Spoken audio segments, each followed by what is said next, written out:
నమస్తే. నమ్మలేకపోయాను. కాసేపు ఆశ్చర్యానికి కూడా గురయ్యాను. అల్లు అర్జున్ని అరెస్ట్ చేశారని ఎవరో వచ్చి నా మిత్రుడు చెప్పాడు. అది వాస్తవమైనది, సరిగా చూసుకోమన్నాను. తర్వాత టీవీలు ఆన్ చేస్తే అన్ని టీవీల్లోనూ అల్లు అర్జున్ అరెస్ట్, ఆయన ఉస్మానియా ఆసుపత్రికి తరలింపు, కాసేపట్లో నాంపల్లి కోర్టులో హాజరు, రిమాండ్కు వెళ్లే విధంగా కేసు పగడ్బందీగా పెట్టినట్టుగా అర్థమవుతా ఉంది. ఏమిటి అన్యాయం నాకు అర్థం కాదు. అల్లు అర్జున్ అంతర్జాతీయ ఖ్యాతిని గడించినటువంటి వ్యక్తి. పుష్ప 1, పుష్ప 2తో తెలుగువారికి గొప్ప పేరు ప్రపంచవ్యాపితంగా తీసుకొచ్చాడనేటువంటి భావనతో అందరు తెలుగు వాళ్ళు ఉన్నారు. జరిగిన తప్పేంటి? సంధ్యా థియేటర్లో ఆ రోజు సినిమా చూడటానికి ఎప్పటిలాగానే, అంటే తన సినిమా రిలీజ్ అయినప్పుడు కుటుంబంతో సంధ్యా థియేటర్కి వెళ్ళే ఆనవాయితీ ఉన్నటువంటి హీరో అల్లు అర్జున్ ఆ రోజు సినిమాకి వెళ్ళాడు. దురదృష్టవశాత్తు తొక్కిసలాట్లో చనిపోయారు.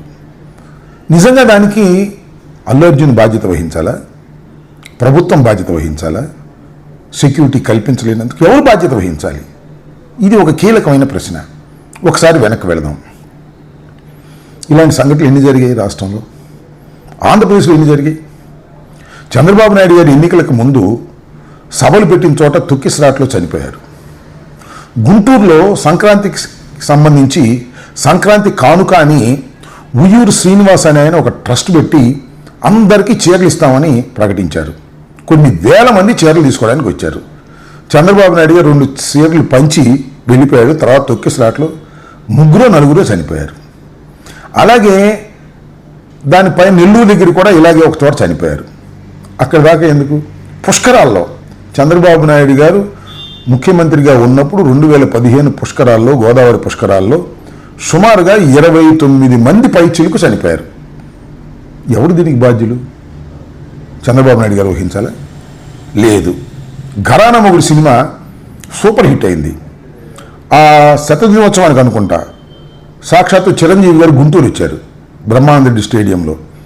అప్పుడు తొక్కిసలాట గురై చనిపోయారు. దానికి ఎవరు బాధ్యత వహించాలి? ఇప్పుడైనా ఒక విఐపి కానీ, ఒక ప్రఖ్యాతి చెందినటువంటి వ్యక్తి కానీ వస్తున్నప్పుడు సెక్యూరిటీ కల్పించవలసినటువంటి బాధ్యత ఆ ప్రభుత్వాల మీద ఉంటుంది. అంతే తప్ప అతని మీద ఉండదే. నాకు ఆశ్చర్యం ఇదంతా కూడా.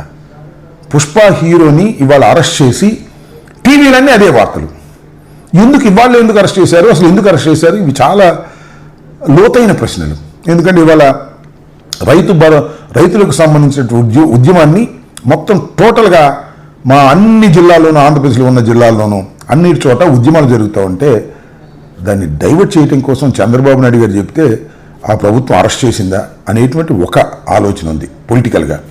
రెండవది ఏంటంటే, పుష్ప సినిమా ఇంత పెద్దగా హిట్ అయిన తర్వాత అల్లు అర్జున్ని ఏదో ఒక విధంగా భయపెట్టాలని రాజకీయ కుట్ర చేసి వీళ్ళు అరెస్ట్ చేశారా? ఇవన్నీ చాలా చిత్రమైనటువంటి అంశాలుగా కనిపిస్తున్నాయి. అల్లు అర్జున్ సినిమా అద్భుతమైన విజయాన్ని సాధించిన తరువాత ఆయన్ని తెలంగాణ ప్రభుత్వం ఇష్యూస్ని డైవర్ట్ చేయడం కోసం, ఆయన మీద కక్ష తీర్చుకోవడం కోసం ఒక కుట్రపూరితంగా వ్యవహరిస్తుంది అనేది నాకున్నటువంటి అవగాహన మేరకు చెబుతున్నా. ఇది దుర్మార్గం అని కూడా ఈ సందర్భంగా నేను చెప్పదలుచుకున్నా. ఇలాంటి దుర్మార్గాలకు ప్రభుత్వం ఒడిగెడితే ప్రజాస్వామ్యం బతకదు, గుర్తుపెట్టుకోమని మనవి చేస్తున్నా. సరే, ఓకే, అరెస్ట్ చేశారు, రిమాండ్ రాకుండా జైల్లో పెడతారు, ఏం సాధిస్తారంటున్నా నేను. అల్లు అర్జున్ మీద మీకు అంత కోపం, అంత కక్ష ఉండవలసిన అవసరం లేదు. ఏ ప్రభుత్వానికైనా చట్ట ప్రకారం చేయాల్సింది చేయండి. కానీ ఇది కావాలని ఒక కుట్రపూరితంగా జరుగుతుంది.